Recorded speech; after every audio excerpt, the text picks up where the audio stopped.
বুড়ি হয়ে গেলেও চুল আর পাকবে না, লাগবে না কোনো কলপ, ডাই বা হেনা।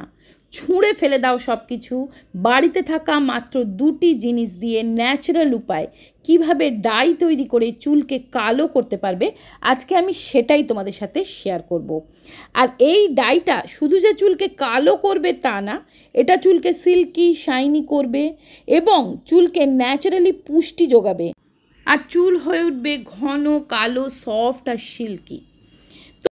হ্যাঁ বন্ধুরা, তোমরা কিন্তু ঘরে থাকা জিনিসগুলো দিয়েই ন্যাচারালি চুলকে কালার করে নিতে পারবে। আর এটা বানাতে কিন্তু একদমই কোনো রকম খরচ হবে না, আর বানাতে সময় লাগবে মাত্র 5 মিনিট।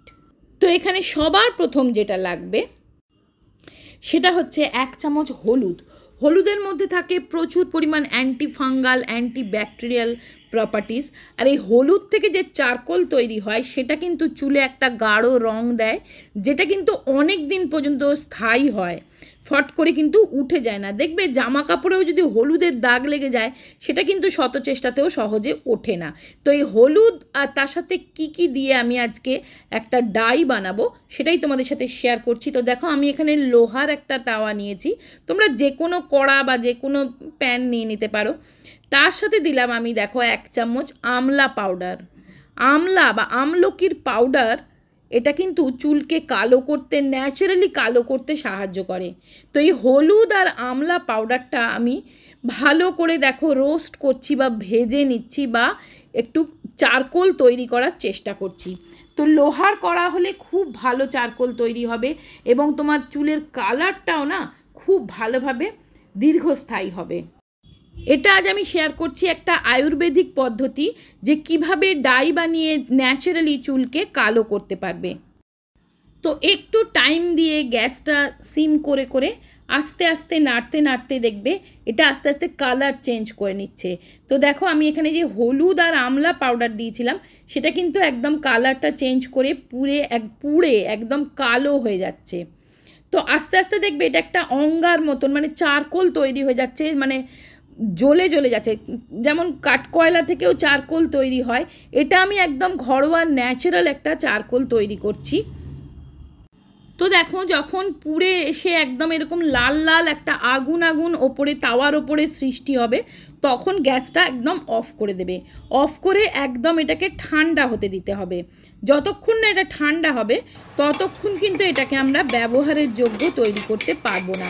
দেখো, এটা আস্তে আস্তে ঠান্ডা হয়ে যাচ্ছে এবং একটা কালো চারকোল পাউডার, আমরা ন্যাচারাল একটা চারকোল পাউডার এখান থেকে আমরা পেয়ে যাচ্ছি। তো এটাকে তুমি ঢেলে নেবে একটা পাত্রে, ঢেলে কিন্তু একদম সম্পূর্ণ ঠান্ডা করে নিতে হবে। দেখো, এটা এখন প্রচণ্ড গরম আছে, এটার মধ্যে কিন্তু এখন কিছুই মেশানো যাবে না। তো এটা যখন একদম সম্পূর্ণ ঠান্ডা হয়ে যাবে তখন কিন্তু এটা গাঢ় কালো কালার নিয়ে নেবে। তো দেখো, এটা এখন একদম ঠান্ডা হয়ে গেছে, আমি হাত দিতে পারছি। এবার কিন্তু এটার সাথে আমি কয়েকটা জিনিস মিক্স করব এবং ডাইটা তৈরি করব, চুলে লাগানোর যোগ্য তৈরি করব। তো এর মধ্যে সবার প্রথম দেব হচ্ছে vitamin E capsule. Vitamin E capsule আমাদের চুলের খাদ্য বা পুষ্টি, যেটা তোমার চুলের গোড়ায় গোড়ায় পুষ্টি দেবে এবং চুল যেগুলো তোমার পাকেনি সেগুলোকেও আর পাকতে দেবে না, বেশি চুল পাকা বাড়তে দেবে না, চুল ঘন করবে, চুল গজাতেও সাহায্য করবে। তো আমি একটা ভিটামিন ই ক্যাপসুল একদিন ব্যবহারের জন্যে নিয়ে নিলাম। তোমরা এই চারকোল পাউডার বেশি করে বানিয়ে রাখতে পারো, যখন ব্যবহার করবে তখন এটাকে একটা ভিটামিন ই ক্যাপসুল দেবে। আর সর্ষের তেল এখানে আমি ব্যবহার করছি। সর্ষের তেল কিন্তু চুলের জন্য ভীষণ ভালো, আর সর্ষের তেল তোমার চুলের পুষ্টি যোগাবে চুলকে।